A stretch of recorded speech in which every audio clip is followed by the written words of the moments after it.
ہماری عبادتوں میں ہماری ہر نیکی کے اندر اس کا ہونا بہت ضروری ہے.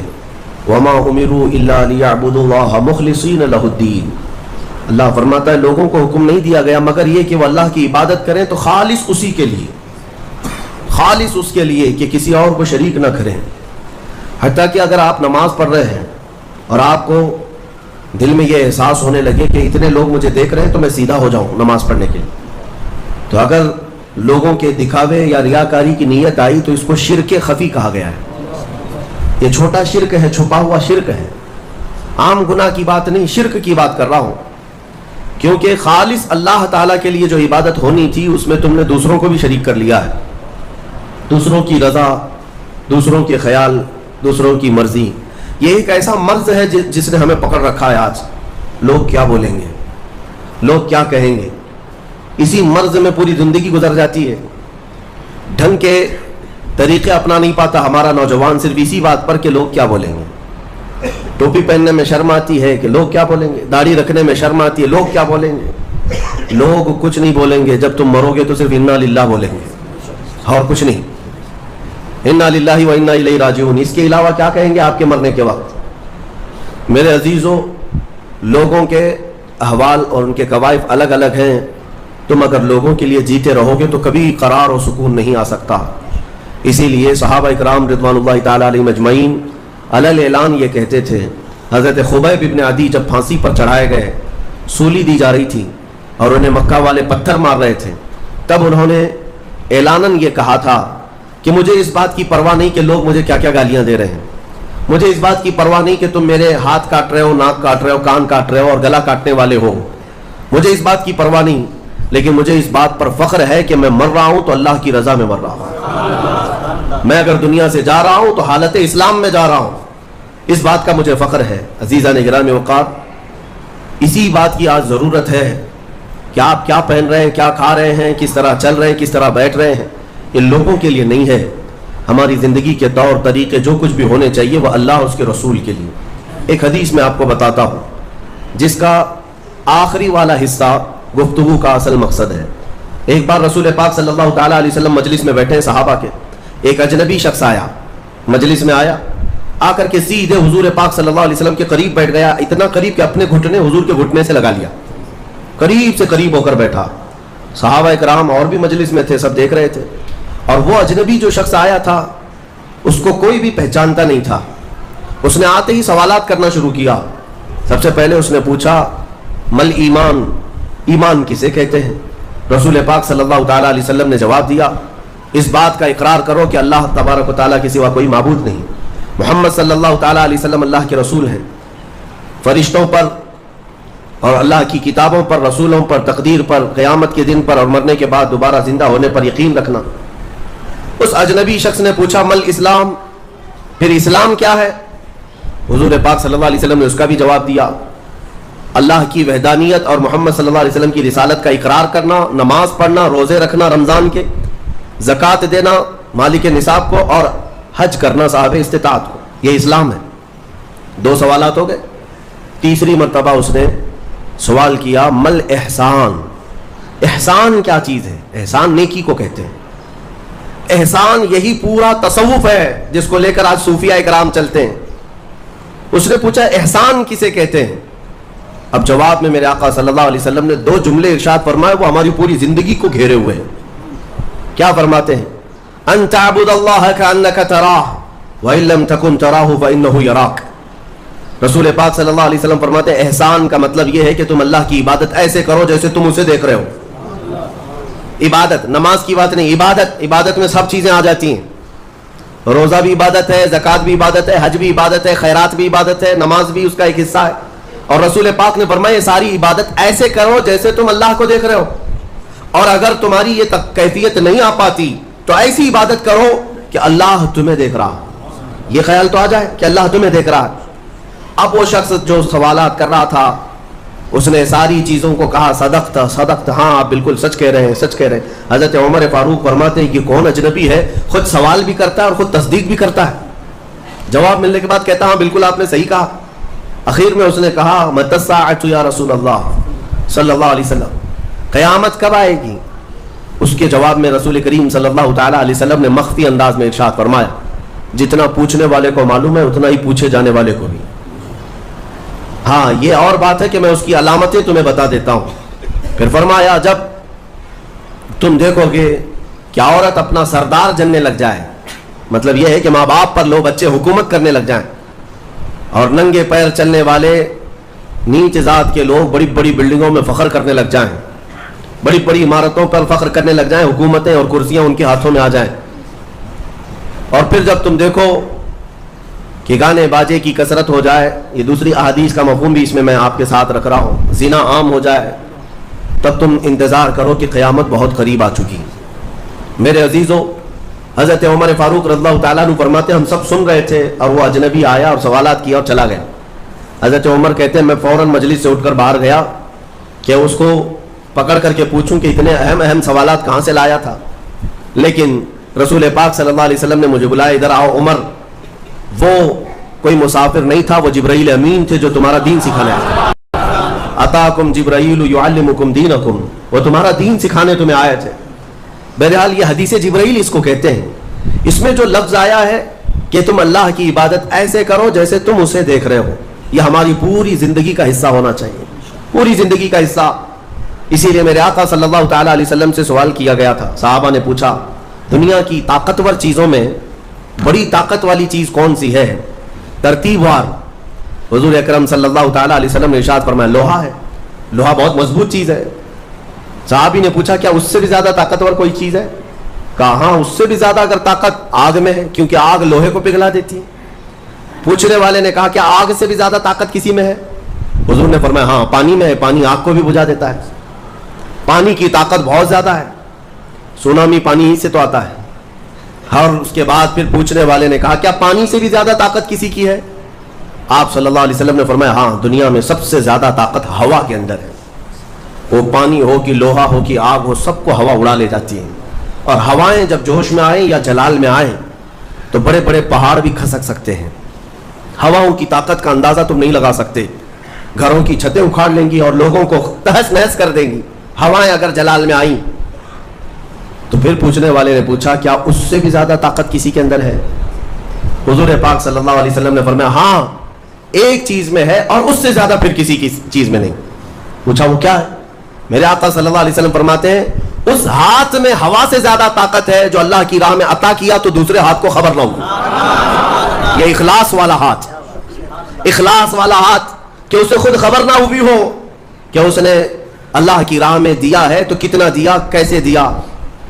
میرے عزیزو یہ اس کو اخلاص کہتے ہیں. یہ خالص اللہ کے لیے دیا, خالص اللہ کے لیے دیا, اس کی طاقت بہت زیادہ ہے.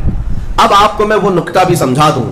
اولیاء اکرام کی کرامتیں سنتے رہتے ہیں, میاں وہ کیا کھا کر کے اتنی طاقت بنائے تھے.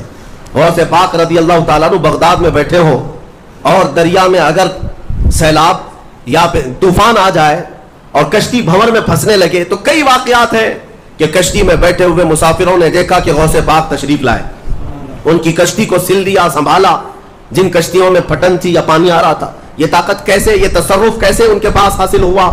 کوئی کھانا پانی ایسا ہے دنیا میں جس کو کھانے کے بعد اتنی بڑی طاقت مل جاتی ہے؟ میرے عزیزو یہ اولیاء کاملین کے پاس جو بھی طاقت تھی وہ اخلاص کی طاقت تھی. وہ جو عمل کرتے تھے وہ خالص اللہ کے لیے کرتے تھے, خالص اللہ کے لیے, اور وہ اپنے آپ کو تک فنا کر چکے ہوتے اللہ رب العزت کی بارگاہ میں. اسی لیے میرے عزیزوں ان طاقتوں کے سامنے دنیا کی کوئی طاقت ٹک نہیں پاتی. اخلاص کی طاقت آج تم کر کے تو دیکھو, اللہ رب العزت کی بارگاہ میں اگر مخلص ہو گئے تو شیطان جو چیلنج کر کے آیا تھا اللہ کی بارگاہ میں, لَأَقْعُدَنَّ لَهُمْ صِرَاطَكَ الْمُسْتَقِيمَ, مولا میں تیرے سیدھے راستے پر بیٹھ جاؤں گا, جو بھی تیرے سیدھے راستے سے گزرے گا میں اس کو بہکاؤں گا, کبھی دائیں جانب سے, کہیں بائیں جانب سے, کبھی آگے سے, کبھی پیچھے سے. قرآن کی آیت میں بتا رہا ہوں, 8ویں پارے میں اللہ نے فرمایا شیطان یہ چیلنج کیا اللہ سے, قیامت تک تو مجھے مہلت دے دے, میں تیرے بندوں کو بہکاؤں گا. اور پھر اللہ تبارک و تعالیٰ سے وہ کہتا ہے کہ ان سب کو سیدھے راستے سے میں ہٹاؤں گا. لیکن شیطان نے اخیر میں ایک جملہ یہ بھی کہا, مولا یہ جتنے بھی سیدھے راستے پر چلیں گے ان کو بہکا تو دوں گا, الا عبادک منہم المخلصین, مگر تیرے وہ بندے جو اخلاص کے ساتھ تیری عبادت کرتے ہیں ان پر میرا داؤ نہیں چل سکے گا, میں انہیں نہیں بہکا سکوں گا. اب اندازہ کرو کہ شیطان جس کے پاس ساری طاقتیں آ جاتی ہیں باطل طریقے سے وقتی طور پر، وہ عاجز آ گیا، تو پھر دنیا کی یہ چھوٹی موٹی طاقتیں تمہارا کیا بگاڑ لیں گی؟ اگر اخلاص تمہارے اندر آ جائے، خلوص کی دولت آ جائے، دنیا میں جو کچھ بھی کر رہے ہو سب دکھاوے کے لیے نہیں ہے. کچھ عبادتیں ایسی ہیں جو تمہارے ساتھ راز رہے تمہارے اور تمہارے پروردگار کے بیچ. ہر بات کی تشہیر کرنا ضروری نہیں ہوتا کہ لوگوں کی مدد آپ نے کیا تو پیپر میں چھاپ دیا، اور آپ کوئی نیکی کر رہے ہیں تو ضروری نہیں ہوتا کہ ہر چیز کی تشہیر کی جائے. ہاں، کچھ چیزوں میں حکمت اور مصلحت ہو سکتی ہے کہ لوگوں کو نیکی کی طرف بلانے کے لیے اعلان کیا گیا ہو، لیکن ہر چیز میں نہیں. عزیزان گرامی وقار، اخلاص جب کسی کے پاس ہو تو ایک اور حدیث میں آپ کو بتا دوں، بندے جو عبادت کرتے ہیں نا یہاں پر دنیا میں بھی، سب کا کچھ نہ کچھ ایک غرض ہے، کچھ نہ کچھ ایک مقصد ہے. آپ نماز کے لیے آئے ہیں یا نیکیاں کر رہے ہیں یا گناہوں سے بچ رہے ہیں تو کوئی تو غرض ہوگی. ہاں، دو میں سے ایک چیز ہوگی، جہنم کا خوف ہوگا، اللہ کے عذابات سے ڈر لگتا ہوگا اس لیے نماز پڑھ لیتے ہیں، پوری اپنی صحیح کر لیتے ہیں، یا تو پھر جنت کی نعمتوں کا شوق ہوگا کہ جنت میں جانا ہے، صحابہ تابعین اولیاء کاملین کے پڑوس میں رہنا ہے. یا تو شوق ہے یا تو ڈر ہے، اور یہ دونوں چیزیں بندے کو عبادت کرواتی ہیں. قیامت کے دن کے متعلق حدیث میں ملتا ہے، جب بخشے گئے ہوئے لوگ جن کو جنت بھیجا جا رہا ہے، جنتیوں کی بات کر رہا ہوں، عام کی نہیں، تو اس میں 3 کیٹیگری ہوں گی. ایک جماعت وہ ہوگی جن سے اللہ تعالیٰ فرمائے گا کہ اے بندو، تمہارے اوپر آج جنت کھول دی گئی، تم بخش دیے گئے ہو، تم عبادت کرتے تھے دنیا میں، بتاؤ کیوں کرتے تھے؟ وہ بندے کہیں گے کہ مولا تیری جہنم سے بڑا ڈر لگتا تھا، اس کے عذابات کا خوف تھا، اس لیے ہم عبادت کرتے تھے. رب تعالیٰ فرماتا ہے کہ جس چیز سے تم ڈرتے تھے میں نے آج بچا لیا، جاؤ میری جنت میں. ان کو جنت بھیج دیا جائے. دوسری ایک جماعت، ان سے رب تبارک و تعالیٰ پوچھے گا تم کیوں عبادت کرتے تھے؟ تم بھی جنت کے مستحق ہو گئے ہو، آج بخشے گئے ہو. وہ لوگ کہیں گے کہ مولا ہمیں تیری جنت کی نعمتیں سننے کے بعد اس قدر شوق تھا کہ ہم وہ نعمتیں حاصل کرنے کے لیے دن رات عبادت کیے، ذکر کیے، تسبیح پڑھے، اور آج کامیاب ہوئے. رب تعالیٰ فرماتا ہے میری جنت کی خواہش کرنا بھی نیکی ہے، جاؤ میں تمہیں جنت دیتا ہوں. وہ بھی جنت میں چلے گئے. تیسری جماعت تھی، ان سے پوچھا جائے گا تم کیوں عبادت کرتے تھے؟ تم بھی آج جنت کے مستحق ہو گئے. وہ کہیں گے کہ مولا ہمیں تیرے جہنم کے عذابات کی بھی پرواہ نہیں، اور نہ ہی تیری جنت کی نعمتوں کی خواہش، بلکہ ہم تو صرف اور صرف تیری رضا کے لیے کرتے تھے، تو راضی ہو جا، ہم جنت و دوزخ کے لیے نہیں. تو رب تبارک و تعالیٰ فرماتا ہے کہ یہ میرے مخلص بندے ہیں، خالص پیور اللہ کے لیے کرتے تھے. رب تعالیٰ فرماتا ہے جاؤ میں تم سے راضی ہو گیا، تم بھی جنت میں. جنت میں جانے کا حکم دے دیا جائے، لیکن فرمایا گیا وہ جماعت رک جائے گی، وہ کہیں گے نہیں ہم جنت میں نہیں جائیں گے. ایسا بھی کوئی ہے، وہ کہیں گے کہ مولا اگر ہم جنت میں جائیں گے تو اندر جو جنتی ہیں وہ ہمیں تانا ماریں گے، تم بھی جنت کے لیے کرتے تھے اور بولے کچھ اور ہو، بدلہ تو تم نے بھی لے لیا عبادتوں کا، ہمیں اپنی عبادتوں کا بدلہ نہیں چاہیے. رب تبارک و تعالیٰ فرماتا ہے میری رضا یہی ہے کہ تم جنت میں چلے جاؤ، میں تم سے راضی ہو گیا. وہ پھر رکے رہیں گے کہ مولا ہم نے جنت کے لیے نہیں تیری رضا کے لیے کیا ہے. پھر حکم ہوگا فرشتوں کو کہ ان کے ہاتھوں اور پیروں میں بیڑیاں باندھو اور کھینچ کے جنت میں لے جاؤ. وہ ایک جماعت ایسی ہے. یہ کون لوگ ہیں جو مخلصین ہیں، خالصتاً اللہ کے لیے عبادت کرتے تھے. عزیزان گرامی وقار، جو اللہ رب العزت کے لیے کرنے والے لوگ ہیں، اللہ تعالیٰ ان کو ہمیشہ ذلت اور رسوائی سے محفوظ رکھتا ہے. اخلاص.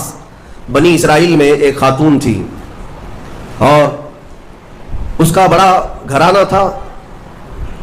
اس کا باپ جو تھا وہ بڑا کنجوس اور بخیل آدمی، بڑے پیسے والا. ایک دن ایسا ہوا کہ یہ جو لڑکی تھی، جوان لڑکی، اس نے باہر ایک فقیر کو دیکھا جو بڑا مجبور تھا، ضرورت مند تھا. اس کو اٹھا کر کے اچھی خاصی دولت اپنے باپ کی دے دی. اور باپ کو پتا چلا تو اتنا غصے میں آیا کہ میں ایک پھوٹی کوڑی نہیں دیتا اور تو اتنی بڑی دولت اٹھا کر دے دی. اور غصے میں اپنی بیٹی کا ہاتھ کاٹ دیا. اس کا ہاتھ کٹ گیا. غصے میں تھا باپ، بخیل تھا، ہاتھ کاٹ دیا. بہرحال کٹے ہوئے ہاتھ کے ساتھ وہ رہنے لگی. تھی اللہ رب العزت کی رضا چاہنے والی. کئی دن تک اسی طرح گزر گئے. اب باپ بڑے پیسے والا تھا اس زمانے میں، وہ ہاتھ چھپا کر کے رہی. پھر اس کا رشتہ آیا ایک بہت بڑے خاندان سے، اور بڑے خاندان کا جو شہزادہ تھا اس نے پسند کر لیا. شادی کی ڈیٹ قریب آئی. ان لوگوں نے ہاتھ نہیں دیکھا، بس چہرہ اور باقی ساری چیزیں دیکھی، اور انہوں نے بھی چھپا رکھا کہ ہاتھ نہیں ہے. کٹے ہوئے ہاتھ کے ساتھ کون شادی کرے گا؟ بہرحال شادی ہو گئی. شادی ہونے کے بعد وہ گھر رخصت ہو گئی. اپنے نئے دولہے کے ساتھ وہ اپنے گھر پر بیٹھی ہے دسترخوان پر. وہ بائیں ہاتھ سے کھایا کرتی تھی, ایک ہاتھ تو کٹا ہوا تھا, چھپا کر کے رکھتی تھی. دسترخوان پر جب بیٹھی, اس کا نیا دولہا ہے, اس کے گھر والے, کھانے کے وقت اب ہاتھ نکالنے کی باری آ گئی. وہ بائیں ہاتھ سے کھا رہی تھی تو اس کے شوہر نے کہا کہ کیا سیدھے ہاتھ سے نہیں کھا سکتی؟ سیدھے ہاتھ سے کیوں نہیں کھا سکتی؟ اب اس کے رشتے کے ٹوٹنے کا وقت آ گیا تھا. اگر پتہ چلے تو دھوکہ کیا ہے, کٹے ہوئے ہاتھ کے ساتھ ہمارے ساتھ نکاح ہوا ہے. اس کے آنکھوں میں آنسو آئے. وہ ہاتھ اپنے کپڑے کے اندر ہی چھپائی رہی. اچانک اسے غیب سے ایک آواز آئی, اے میری بندی ہاتھ نکال. اس نے اپنے دوپٹے کے اندر سے ہاتھ نکالا تو سیدھا ہاتھ پورا صحیح سلامت تھا. پھر وہ زمانہ موسیٰ علیہ السلام کا تھا. ان کی بارگاہ میں حاضری دے کر اس نے اپنا یہ واقعہ سنایا.